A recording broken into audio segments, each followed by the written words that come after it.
கடந்த வாரம் நம்ம அழைக்கப்பட்ட அழைப்பு நிலைமைகளை குறித்து பார்த்தோம். எப்படி கர்த்தர் யார் யாரை எப்படி அழைத்தார், தாயின் கர்ப்பத்தில் இருக்கும்போது அழைத்தார். அப்புறம் என்ன பார்த்தோம்?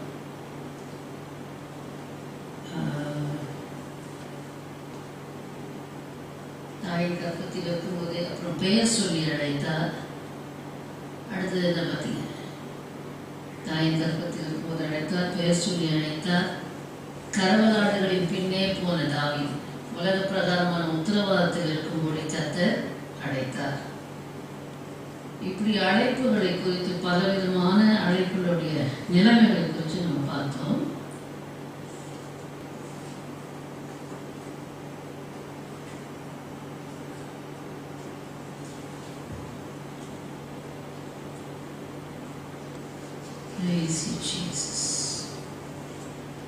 நீங்க பார்த்தீங்கன்னா எபேசியர் புஸ்தகம் 4ஆம் அதிகாரம் 1வது வசனத்தை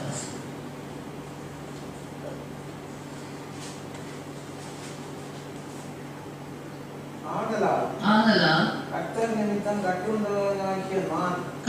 நிமித்தம் 3 நிபந்தனைகள், அழைப்புக்குரிய 3 நிபந்தனைகளை பார்ப்போம். ஆகையால் கர்த்தர் நிமித்தம் கட்டுண்டவனாகிய நான் உங்களுக்கு சொல்லுகிற புத்தி என்னவெனில், நீங்கள் அழைக்கப்பட்ட அழைப்புக்கு பாத்திரவான்களாய் நடந்து மிகுந்த மனத்தாழ்மையும் சாந்தமும் நீடிய பொறுமையும் உடையவர்களாய் அன்பினால் ஒருவரை ஒருவர் தாங்கி சமாதான கட்டினால் ஆவியின் ஒருமையை காத்துக் கொள்வதற்கு ஜாக்கிரதையாயிருங்கள். ஹல்லேலூயா. Praise the Lord, glory to God. கர்த்தர் நிமித்தம் கட்டுண்டவனாகிய நான் உங்களுக்கு சொல்லுகிற புத்தி என்னவெனில், நீங்கள் அழைக்கப்பட்ட அழைப்புக்கு பாத்திரவான்களாய் நடந்து. அப்போ 3 நிபந்தனைகளை பார்க்கும். முதலாவது நிபந்தனை இது, அழைக்கப்பட்ட அழைப்புக்கு பாத்திரவான்களாய் நடக்க வேண்டும். ஹல்லேலூயா. அதனால தேவன் நம்மை அழைத்திருக்கிறார். தேவன் என்றால் என்ன, எப்படி நமக்கு தெரியும் தேவன் என்னை அழைத்தாரா என்று சொன்னால், தேவன் கடந்த வாரம் பார்த்தோம் இல்லையா, கடைசியாக நித்திய ஜீவனை சுதந்திரிக்கும்படி நாம் அழைக்கப்பட்டிருக்கோம். தாயின் கர்ப்பத்தில் அழைத்தார், பெயர் சொல்லி அழைத்தார், அப்புறம் எப்படி அழைத்தார்? கரவலாடுகளுக்கு பின்னே போன தாவீதை அழைத்தார். உலக பிரகாரம் உத்தரவாதத்தை பார்த்து 4வது தான் நல்ல போராட்டத்தை போராடு, விசுவாசத்தின் நல்ல போராட்டத்தை போராடு, நித்திய ஜீவனை பற்றிக்கொள், அதற்கென்றே நீ அழைக்கப்பட்ட. இது காமன் கால், பொதுவான ஒரு அழைப்பு எல்லாருக்கும். இன்னும் சொல்ல போனா நித்திய ஜீவனை சுதந்திரித்தவர்கள் கிறிஸ்தவர்களாய் இருக்கும்படி. கிறிஸ்தவர்கள் என்று சொன்னால் ஒரு மதம் அல்ல, கிறிஸ்து என்று சொல்லும் போது வழி. ஹல்லேலூயா. நானே வழியும் சத்தியமும் ஜீவனும் இருக்கிறேன், என்னாலே எல்லாமே ஒரு பிதாவினிடத்தில் வரான்.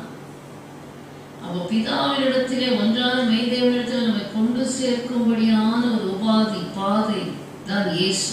அவர் தம்மை அந்த பாதையாக இருப்பதற்கு என்ன செய்தார்? தன் ஜீவனையே கொடுத்தார். நமக்கு வழியை உண்டாக்கினார். தேவனிடத்தில் போய் சேரும்படியான வழியை நமக்கு ஏற்படுத்தினார். ஆகையினால்தான் இயேசுவை பின்பற்றுகிறவர்கள், இயேசுவின் அடிச்சுவடுகளை பின்பற்றுகிறவர்கள் பத்திரமாய் போய் அக்கறை தேவனுடைய ராட்சியம், பரலோக ராட்சியம் போய் சேர முடியும். ஆகையினால் அந்த பரலோக ராட்சியத்தில் போய் நித்தியமாய் ஒன்றான மெய்தனோடு நம்ம வாசம் பண்ணுறது தான் நித்திய ஜீவன். ஹல்லேலூயா. இந்த நித்திய ஜீவனை தான் ஒவ்வொருவரும், மாம்சத்தில் பிறந்த ஒவ்வொரு உலகத்தில் இருக்கிற யாவரும் பெற்றுக்கொள்ள வேண்டும் என்றுதான் இயேசு கிறிஸ்து இந்த பூமியிலே வந்தார், அனுப்பப்பட்டார், சிலுவையிலே தன் ஜீவனை பலியாக கொடுத்தார். அவரை விசுவாசிக்கிறவர்கள் கெட்டு போகாமல் என்ன செய்வார்கள்? நித்திய ஜீவனை அடைவார்கள். ஹல்லேலூயா. ஆகினால இயேசு கிறிஸ்துவை விசுவாசிக்கிறவர்கள் கெட்டு போகாமல் என்று சொன்னால் அழிவுக்கு போகாமல், நரகத்தில் போகாமல் நித்திய ஜீவனை அடைவார். ஹல்லேலூயா. அழிந்து போகாமல், அதாவது யோவான் 3:16. தேவன் தம்முடைய ஒரே பேரான குமாரனை விசுவாசிக்கிறவன் எவனோ அவன் கெட்டு போகாமல் நித்திய ஜீவனை அடையும்படிக்கு அவரை தந்தருளினார். இவ்வளவாய் உலகத்தில் அன்பு கூர்ந்தார். ஆகினால்தான் ஹல்லேலூயா, glory to God. நம்முடைய அழைப்பு என்ன? எல்லாருக்கும் ஒரு பொதுவான அழைப்பு, பரலோக ராஜ்யத்துக்கு வந்து சேருங்க. அந்த அழைப்புக்கு முதல் தான் இயேசு எப்படி அழைத்தார்? மனம் திரும்புங்கள், பரலோக ராஜ்யம் சமீபமாக இருக்கிறது. அப்போ பரலோக ராஜ்யத்துக்கு எப்படி அழைப்பு கொடுத்திருக்கிறார்? மனம் திரும்புங்கள். அப்போ மனதை முற்றிலுமாக பரலோக ராஜ்யம், நித்திய ஜீவன், ஒன்றான மெய் தேவன் என்று ஒருவர் உண்டு, இந்த காரியங்கள் இருக்கிறது என்று சொல்லி நம்முடைய மனதை அந்த பக்கம் திரும்பினால்தான் தேவனை கண்டடைய முடியும். ஹல்லேலூயா. சோ மனதை முற்றிலுமாக தேவன், ஒன்றான மெய் தேவனிடத்திலே பரலோக ராஜ்யத்திற்கு நேராக, நித்திய ஜீவனுக்கு நேராக திரும்ப வேண்டும். ஒவ்வொரு நாளும் திரும்ப வேண்டும். இயேசு கிறிஸ்து தம்முடைய சீஷர்களுக்கு பிரசங்கிக்க சொல்லி கட்டளை கொடுத்தது என்னன்னா, மனம் திரும்புதலும் பாவ மன்னிப்பை குறித்து போய் பிரசங்கம் பண்ணுங்க. அதை தான் சொன்னார். ஆனா இன்னைக்கு பிரசங்கங்கள், அப்படிப்பட்ட பிரசங்கங்களே கேள்விப்பட முடியும். மனம் திரும்பி பாவ மன்னிப்பை மனம் திரும்பினாதான் பாவங்கள் மன்னிக்கப்பட முடியும். ஏன்னா பாவங்கள் மன்னிக்கப்பட்டாதான் பரலோக ராஜ்யத்தை என்ட்ரி பார்க்க முடியும். ஹல்லேலூயா. இந்த பாவங்களை மன்னிக்கிறதுக்காகத்தான் இயேசு ரத்தம் சிந்தி மரித்தார். இயேசு கிறிஸ்து ரத்தம் சகல பாவங்களை நீக்கி நம்மை சுத்திகரிக்கும். ஆகையினால பாவ மன்னிப்பு கிடைச்ச உடனே இயேசு ரத்தத்தால் சுத்திகரிப்பு பரலோக ராஜ்யத்துக்கு போவதற்கு ஒவ்வொரு நாளும் தகுதி அடைகிறோம். இதை அறியாமல் வளராமல் ஜனங்கள் மனதை தேவன் பக்கமாக திருப்புவதை விட்டுவிட்டு மனம் பல திசைகளிலே திருப்பப்படுகிறது. ஆகையினால நாம் அழைக்கப்பட்ட அழைப்புக்கு பாத்திரவான்களாய் நடந்து கொள்ள வேண்டியது அவசியமாயிருக்கு. நீங்கள் அழைக்கப்பட்ட அழைப்புக்கு பாத்திரவான்களாய் நடந்து கொள்ளுங்கள். கிறிஸ்தவர்கள் என்று சொன்னால் ஏதோ ஞாயிற்றுக்கிழமை கோயிலுக்கு போயிட்டு வருவதும் சில கடமைகளை செய்கிறதும் அல்ல. பெரிய பொறுப்பு இருக்கு. இந்த உலகத்துல தகுதியாய் கிறிஸ்தவர்கள் என்று ஒரு தகுதியாய், பாத்திரவான்களாய், கிறிஸ்தவர்களாய் தகுதியாய் நடக்க வேண்டியது அவசியம். ஒரு நாளும் மனம் திரும்பி பாவ மன்னிப்பு நிச்சயத்தை பெற்று முன்னேறி இலக்கை நோக்கி தொடர்புகளாய் இருக்க வேண்டும். அழைக்கப்பட்ட அழைப்புக்கு பாத்திரவான்களாய் நடந்து எப்படி இருக்கணுமா? மிகுந்த மனத்தாழ்மையும் சாந்தமும் நீடிய பொறுமையும் உடையவர்களால் அன்பினால் ஒருவரை ஒருவர் தாங்கி சமாதான கட்டினால் ஆவியின் ஒருமையை காத்துக் கொள்வதற்கு ஜாக்கிரதையாயிருங்கள். ஆகையினால அந்த கிறிஸ்தவர்கள் இயேசு கிறிஸ்து வைத்து சென்ற அடிச்சுவடுகளை, அழைக்கப்பட்ட அழைப்புக்கு பாத்திரங்களை எப்படி நடக்கணும்னா, மனுஷரை பார்த்தா இடறிப்போம். வேற யாரையும் உதாரணமாக வைக்காமல் இயேசுவையே நமக்கு மாதிரியாக வைத்து ஓட வேண்டியது அவசியமாயிருக்கிறது. 1 யோவான் 2:6 சொல்லுகிறது, அவருக்குள் நிலைத்திருக்கிறேன் என்று சொல்லுகிறவன் அவர் நடந்தபடியே தானும் நடக்க வேண்டும். இயேசுக்குள் இருக்கிறேன்னு சொல்றவன் எப்படி இருக்கணுமா? அவர் எப்படி நடந்தாரோ, அவர் எப்படி வாழ்ந்தாரோ அப்படியாக நம்முடைய வாழ்க்கையை பிராக்டிஸ் பண்ண வேண்டும், பிரயாசப்பட வேண்டும். ஹல்லேலூயா, glory to God. அது மாத்திரமல்ல, நமக்கு மாதிரியை பின்வைத்து போயிருக்கிறார் என்று சொல்லி பேதுருவில் தான் இருக்கும்னு நினைக்கிறேன். வாசிங்க.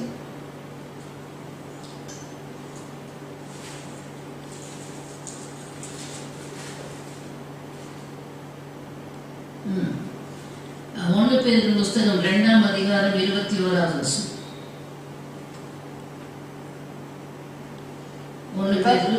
இதற்காக நீங்கள் அழைக்கப்பட்டும் இருக்கிறீர்கள். ஏனெனில் கிறிஸ்துவும்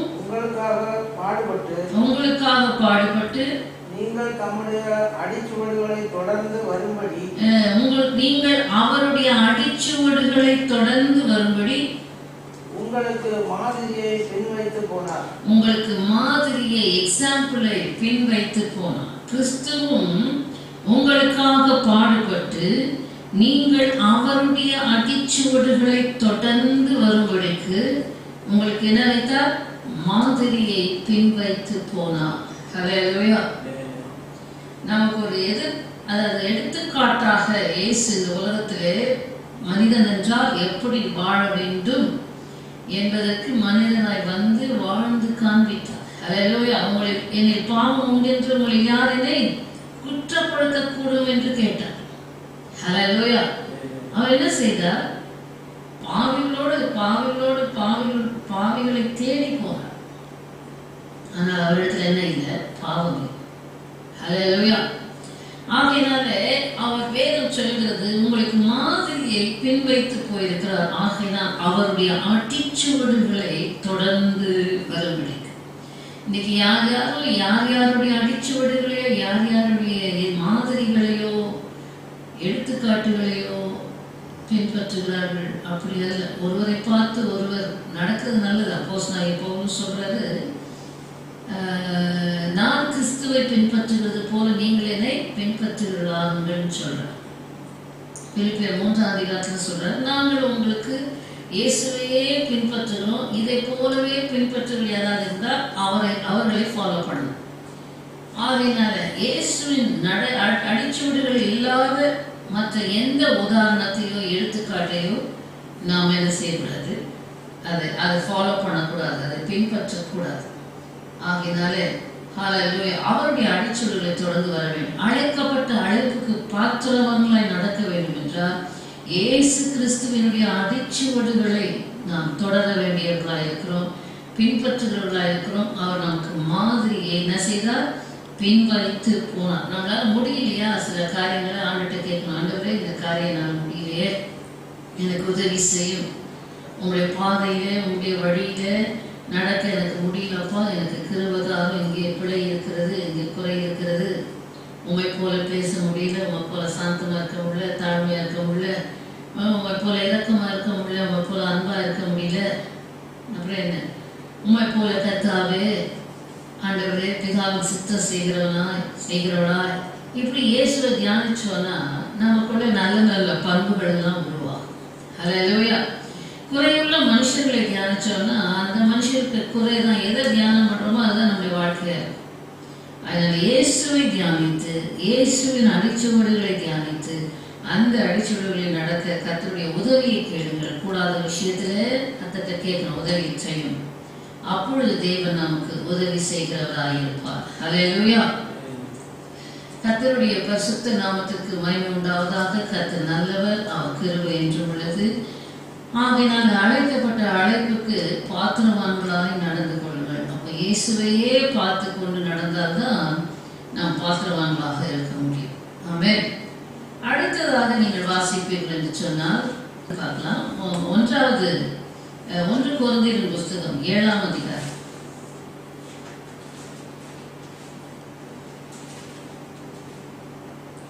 1 கொரிந்தியர் புஸ்தகம் 7ஆம் அதிகாரம் 17வது வசனம் வாசிப்போம். தேவன் அவனவனுக்கு பகிர்ந்தது எப்படியோ கர்த்தர் அவனவனை அழைத்தது எப்படியோ அப்படியே அவனவன் நடக்க கடவன். எல்லா சபைகளிலேயும் இப்படியே திட்டம் பண்ணுகிறேன். அப்போஸ்தலனாகிய பவுல் சொல்றார், தேவன் அவனவனுக்கு பகிர்ந்தது எப்படியோ கர்த்தர் அவனவனை அழைத்தது எப்படியோ அப்படியே நடக்க கடவன். ஹல்லேலூயா என்று சொல்லுவதை நாம் பார்க்கிறோம்.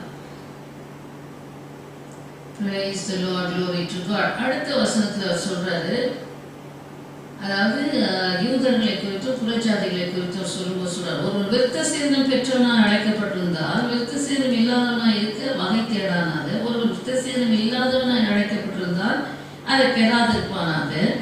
19வது வசனம் சொல்றார், விருத்த சேதனம் ஒன்றுமில்லை, விருத்த சேதனம் இல்லாமே ஒன்றுமில்லை. அதாவது இந்த சடங்காச்சாரம் எல்லாம் கர்த்தருக்கு முன்பாக ஒன்றுமில்லை. தேவனுக்கு வேண்டியது என்ன? தேவனுடைய கற்பனைகளை கை கொள்ளுகிறதே காரணம். ஹல்லேலூயா. இன்னைக்கு எல்லா ஜனங்க செய்வாங்க, ஆராதனையில பங்கெடுப்பாங்க, காலையில் ஆராதனை, சாயங்காலம் ஆராதனை, அப்புறம் தசம்பாகம், காணிக்கை என்ன, ஜெபமோ எதெல்லாம் பண்ணலாம். ஆனால் கர்த்தர் எது காரியம்? அவருடைய கற்பனைகளை கை கொள்ளுகிறதே காரியம். வேதம் என்ன சொல்லுது? தேவன் என்ன சொல்லுகிறார்? தேவன் என்ன எதிர்பார்க்கிறார்? இததான் கை கொள்ள வேண்டியது காரியம். அதனால அப்போஸ்தலனாகிய பவுல் சொல்றாரு, அவனவன் அழைக்கப்பட்ட அழைப்பில நிலைத்திருக்க அழைக்கப்பட்டது எப்படியோ அப்படியே அவனவன் நடக்க கடவுள். எந்த அழைப்பில கர்த்தர் நம்மை அழைத்திருக்கிறாரோ அது இன்னும் தெளிவாய் சொல்கிறார். 20வது வசனம் வாசிங்க. அவனவன் தான் அழைக்கப்பட்ட நிலைமையிலே நிலைத்திருக்க கடவுள்.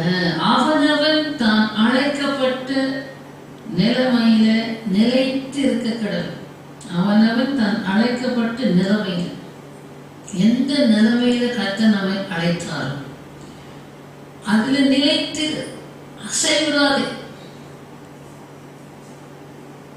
நம்மை அழைக்கப்பட்ட அழைப்பிலே நிலைத்திருக்க கடவுள். 21வது வசனம், அடிமையாய் நீ அழைக்கப்பட்டிருந்தால் கவலைப்படாது. நீ சுயாதீனனாக கூடுமானால் அதை நலமென்று அனுசரித்துக்கொள். 22, கர்த்தருக்குள் அழைக்கப்பட்ட அடிமையானவன் கர்த்தருடைய சுயாதீனனாய் இருக்கிறான். அப்படியே அழைக்கப்பட்ட சுயாதீனன் கிறிஸ்துவுக்கு அடிமையாய் இருக்கிறான்.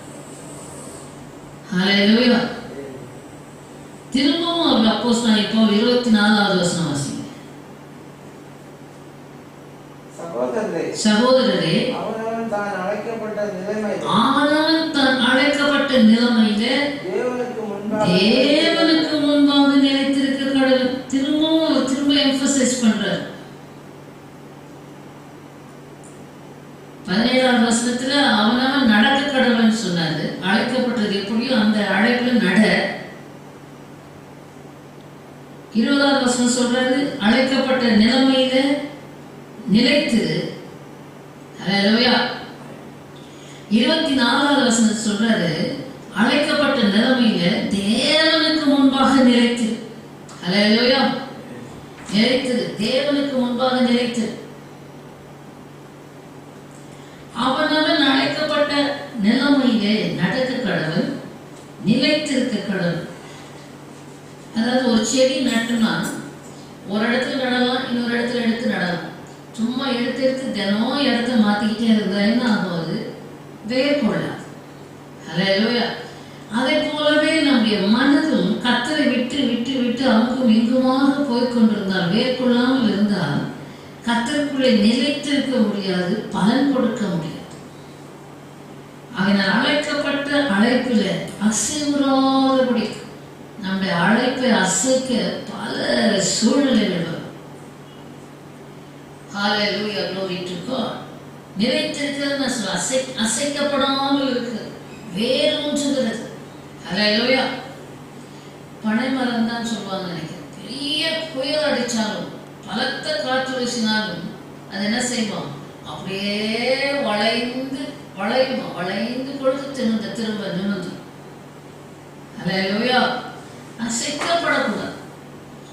ஆகையினால என்ன நம்முடைய அழைப்புக்கு விரோதமாக எத்தனை காரியங்கள் வந்தாலும் இந்த அப்போஸ்தலன் இப்போ 3 இடத்துல சொல்றாரு, அவனவன் அழைக்கப்பட்டது எப்படியோ அப்படியே நடக்க கடவுள். 17வது வசனத்தை சொல்லிட்டு 20வது வசனம் சொல்றாரு, அழைக்கப்பட்ட அழைப்பிலே நிலைத்திருக்க கடவுள். 24வது வசனத்தில் அழைக்கப்பட்ட நிலைமையில தேவனுக்கு முன்பாக நிலைத்திரு. இன்னைக்கு வெளியில இருந்து கிறிஸ்தவர்களா இருக்கிறோம், ஆனா உள்ளத்துல கர்த்தருக்குள்ளே நிலைத்திராத பரிதாப சூழ்நிலை, விழுந்து போன சூழ்நிலை, பின்மாற்ற சூழ்நிலை, கர்த்தரை விட்டு பின்வாங்குகிற விலகுகிற சூழ்நிலை. உள்ளத்தில் யூதனே யூதன். ஹல்லேலூயா. ஆகையினால உள்ளத்துல கர்த்தரை விட்டு அப்போஸ்தலனாகிய பவுல் தான் சரியான ஒரு எடுத்துக்காட்டு. கிறிஸ்துவின் அன்பை விட்டு என்னை பிரிப்பவன் யார்? என்ன வரட்டுமே, வியாகுலமோ, துன்பமோ, பசியோ, பட்டினியோ, உயர்வோ, தாழ்வோ, தேவ தூதர்களோ, வன்காரியமோ, நிகழ்காரியமோ, உபத்திரவமோ, பட்டயமோ, எது வந்தாலும் கிறிஸ்துவின் அன்பை விட்டு என்னை பிரிப்பவன் யார்? ஆண்டவருக்குள்ளே நிலைத்திருக்கிற நம்முடைய மனது, நம்முடைய உள்ளம், நம்முடைய ஆவி கர்த்தருக்குள்ளே ஒருமுகமாய் நிலைத்திருக்க வேண்டும். ஹல்லேலூயா. அசைக்கப்படாமல் இருக்க வேண்டும். நாணலை போல அசையக்கூடாது. காற்று அடிச்சா அங்கேயும் அங்கேயுமா அளவாயிர நாணலா இருக்கக்கூடாது. நிமிர்ந்து இருக்கிற மக்களாக, கர்த்தருக்குள்ளே வேரூன்றினவர்களாக எப்படி வேரூன்ற முடியும்? எப்படி நிலைத்திருக்க முடியும்? நம்முடைய அழைப்புக்கு பாத்திரவான்கள் இருக்கணும்னு பார்த்தோம். எப்படி இயேசுவையே பார்த்து கொண்டிருந்தால் அவர் நமக்கு அடிச்சுவடுகள் வைத்து போனார். அவரே பார்த்திருந்தால் பாத்திரவான்களா இருக்கலாம். எப்படி நிலைத்திருக்க முடியும்? இயேசு தெளிவாய் சொன்னார். யோவான் சுவிசேஷம் 15ஆம் அதிகாரம், என் வார்த்தைகள் உங்களில் நீங்கள் என்னிலும் நிலைத்திருந்தால், ஹல்லேலூயா. 15ஆம் அதிகாரம் 7வது வசனம், நீங்கள் என்னிலும் என் வார்த்தைகள் உங்களில் நிலைத்திருந்தால் நீங்கள் கேட்டுக்கொள்வது எதுவோ அது உங்களுக்கு செய்யப்படும். ஹல்லேலூயா. கவனிங்க, அதே 3வது வசனத்தை வாசித்தீங்கன்னா 4வது வசனம், என்னில் நிலைத்திருங்கள் நானும் உங்களில் நிலைத்திருப்பேன். என்னில் நிலைத்திருங்கள். அவர் எப்படி நிலைத்திருக்கிறது? abiding in him. கொடியானது திராட்சை செடியை நிலைத்திராவிட்டால் அது தானாய் கனி கொடுக்காது. அது போல நீங்களும் இனி நிலைத்திராவிட்டால் என்ன கொடுக்க மாட்டீங்க? கனி கொடுக்க மாட்டீங்க. ஆண்டவருக்குள்ளே அழைக்கப்பட்ட அழைப்பில நிலைத்திருந்தாதான் பலனுள்ளவர்களாக இருப்போம், கனி கொடுப்போம். ஆகையினால இயேசு சொல்றாரு, ஒருவன் என்னில் நிலைத்திராவிட்டால் வெளியே எரியுண்ட கொடியை போல் இருப்பான், அது உலர்ந்து போகும், அக்கினியிலே போகிறார். என் வார்த்தை தான் சொல்றேன், என் வார்த்தைகள் நீங்கள் என்னிலும் என் வார்த்தைகள் உங்களிலும் நிலைத்திருந்தால் நீங்கள் கேட்டுக்கொள்ள. அப்போ ஆண்டவருக்குள்ள எப்படி நிலைத்திருக்க முடியும்? அவருடைய வார்த்தைகள் தியானம். ஹல்லேலூயா. இரவு பகலும் அவருடைய வசனத்தின் மேல தியானம். நம்முடைய வாழ்க்கையில் எதை செய்யணும் யோசிக்கணும்னாலும் வேதம் என்ன சொல்கிறது என்று வேதத்தோடு ஒப்பிட்டு நம்முடைய வாழ்க்கையை நடத்த வேண்டும், தியானிக்க வேண்டும். நம்முடைய வாழ்க்கையை செயல்படுத்த வேண்டும். நம்முடைய வாழ்க்கையை வேத வசனத்தோடு ஒப்பிட்டு கர்த்தருக்கு பயப்படுற பயம் நமக்கு இருந்துச்சுன்னா எல்லாமே வேதத்தின்படி எப்படி என்று நிதானிச்சு தான் பேசுவோம், செயல்படுவோம், சிந்திப்போம், யோசிப்போம். எல்லாமே நம்முடைய செயல்பாடுகள்லாம் வேதத்தோடு இணைச்சு தான் இருக்கும். பிரிஞ்சு இருக்க. ஆமென். வேதத்தோடு இணைச்சிருந்தாதான் அவர்களை நிலைத்திருக்க முடியும். மத்தேயு 7ஆம் அதிகாரத்தில் சொன்னார், கற்பாறையின் மேல் கட்டப்பட்ட வீடு என் வசனத்தை கேட்டு அதன்படி செய்கிறவன் எந்த காற்று வீசினாலும் புயல் அடித்தாலும் அந்த வீடு நிலைத்திருக்கும், அசையாது. மணல் மேல் கட்டப்பட்ட வீடு புத்தி இல்லாதவன் கட்டின வீடு, அவன் தன் வசனத்தை கேட்பான், அதன்படி செய்ய மாட்டான். காற்றோ மழையோ வீசினா அது வீடு இருந்த இடம் இல்லாமல் போய்விடும். ஆகையினால வசனத்துக்கு மேல் கட்டப்பட்ட ஒரு வாழ்க்கை தான் நிலைத்திருக்கும். மூன்றாவதாக சுருக்கமாக சொல்லி முடிக்கிறேன். 2 பேரின் புஸ்தகம் 1ஆம் அதிகாரம் 10வது வசனம். அழைப்பின் 3 நிபந்தனைகளை பார்த்து கொண்டிருக்கிறோம். அழைக்கப்பட்ட அழைப்புக்கு பாத்திரமான இது, அப்புறம் அழைக்கப்பட்ட அழைப்பில் நிலைத்திரு, மனதை அங்கேயும் எங்கேயும் அலப்பாய விடாது, கிறிஸ்துவுக்குள்ள எப்பொழுது ஒருமுகப்படுத்தி கீழ்ப்படுத்தி காத்துக்கள், வேத வசனத்தை உள்ளத்திலே சிந்தையில நிறைத்திருந்தால் ஸ்திரப்படும். மூன்றாவதாக 2 பேரின் புஸ்தகம் 1:10 வாசிங்க. ஆகையால் சகோதரரே உங்கள் அழைப்பையும் தெரிந்து கொள்ளுதலையும் உறுதியாக்கும்படி ஜாக்கிரதையாயிருங்கள். இவைகளை செய்தால் நீங்கள் ஒரு காலம் இடறி விழுவதில்லை. இன்னைக்கு நிறைய பேர் விழுந்து கொண்டிருக்கிற ஒரு பயங்கர சூழ்நிலை. காரணம் என்னன்னா, அவங்களோட அழைப்பு தெரிந்து கொள்வதில் உறுதியாக்குகிறது இல்லை. ஏனோ தானோ ஒரு கிறிஸ்தவ வாழ்க்கை வாழ்ந்தா அந்த ஓட்டம் தொடர்வது ரொம்ப கடினமாக இருக்கும். அதனால்தான் அப்போஸ்தலர் பேதுரு சொல்றார், ஒரு 5ஆம் அதிகாரத்தில் 5வது வசனத்திலிருந்து சொல்றாரு சில காரியங்கள். ஜாக்கிரதையோடு உள்ளவர்களால் விசுவாசத்தோடு தைரியத்தோடு ஞானத்தோடு இச்சையடக்கத்தோடு பொறுமையோடு தேவபக்தி, இதெல்லாம் தியானிக்கணும். தேவபக்தியோட சகோதர ஸ்நேகத்தோட அன்பை கூட்டி வழங்க. இவைகள் உங்களுக்கு உண்டாயிருந்த பிறகினால் நீங்கள் வீணராக இருக்க மாட்டீங்க, கனியற்றவராக இருக்க மாட்டீங்க. தேவன் அறிகிறார். இதில் இவைகள் இல்லாதவன் கண் சுருகி போன குருடனாக இருக்கிறான். தன் முன் செய்த பாவங்களை சுத்திகரிக்கப்பட்டதே மறந்து போயிடுறான்.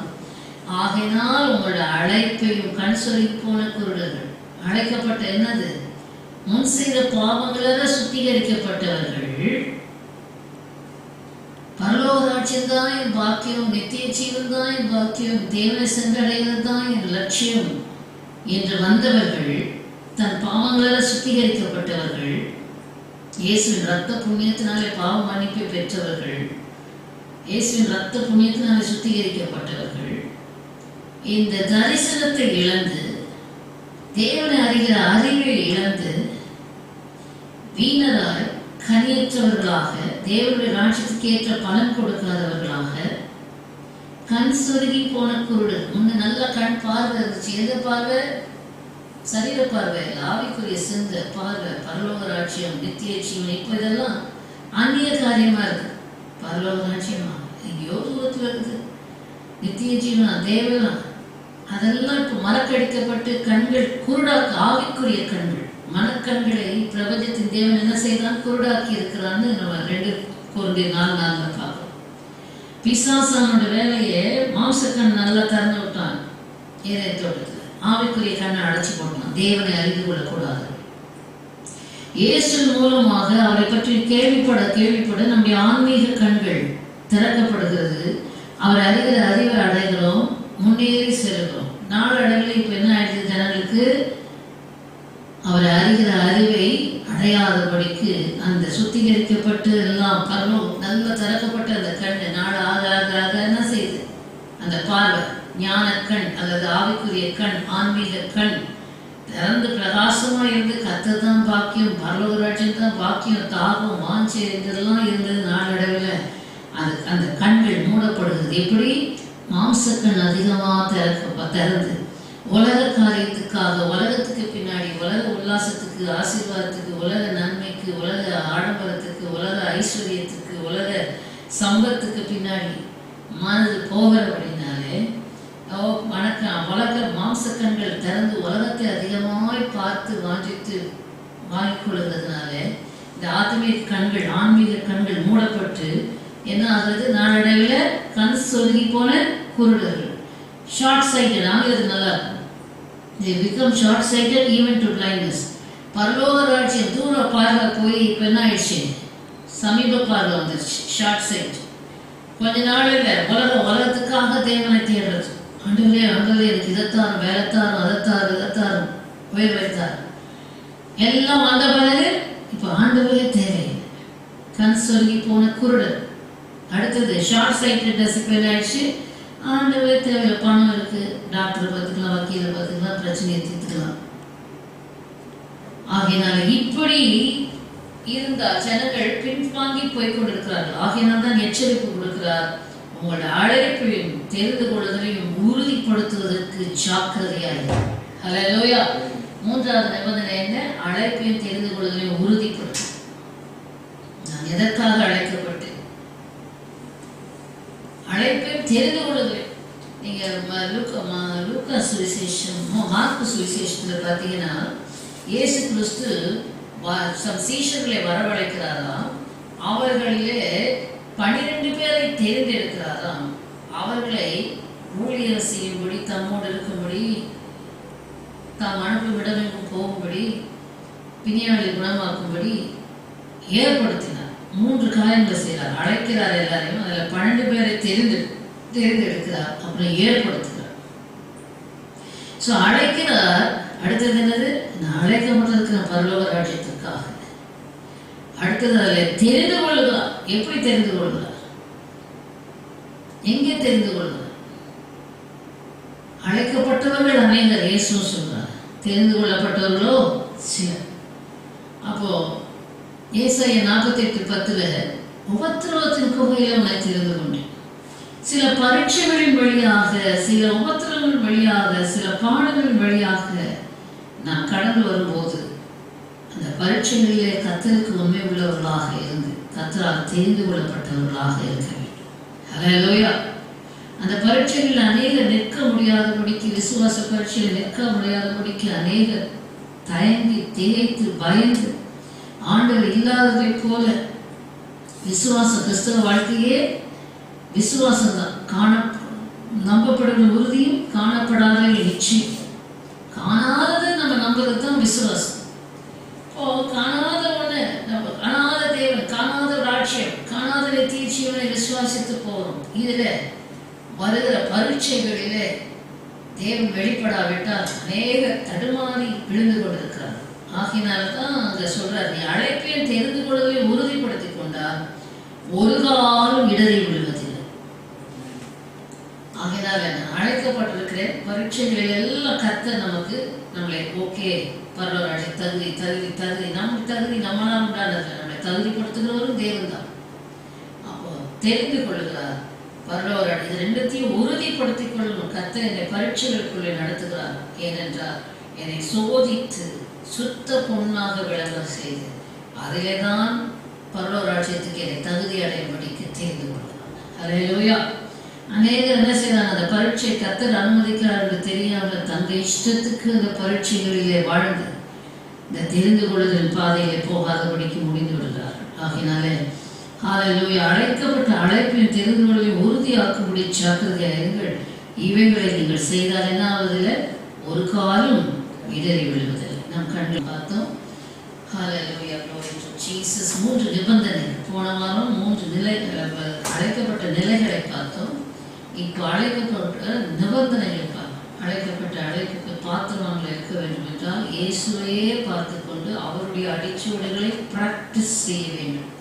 முடியாது அவரிடத்தில் கேட்க வேண்டும். மாற முடியும். நம்முடைய உண்மை போல மாற நடக்க என்னால் முடியல, இந்த காரியத்தில் இந்த காரியத்தில் இந்த சுபாவங்கள்லாம் இல்லை, எனக்கு உதவி செய்யும், கிருபைத்தாரும் என்னை தாழ்மையோடு கூட செவித்தால் அவர் கண்டிப்பாக கிருபை செய்வார், உதவி செய்வார்.